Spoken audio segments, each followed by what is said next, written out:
Anthropic, the artificial intelligence company behind the chatbot Claude, has just agreed to pay $1.5 billion to settle a massive lawsuit from authors who accused the company of using their books without permission.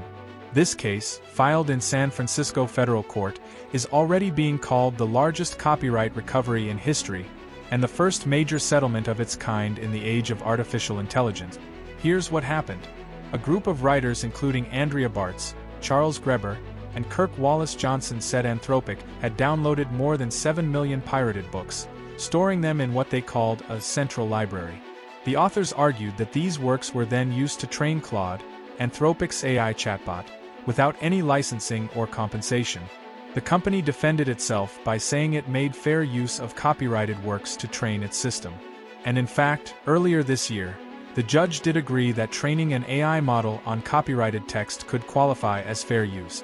But the key issue was that Anthropic had kept a permanent collection of pirated books that, the court found, crossed the line. Facing the possibility of damages in the hundreds of billions, Anthropic chose to settle.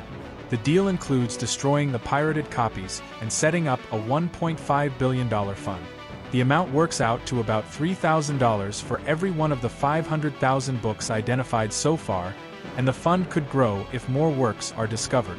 Importantly, the settlement does not end all legal risks for the company. Anthropic could still face lawsuits over how its AI outputs may reproduce copyrighted content.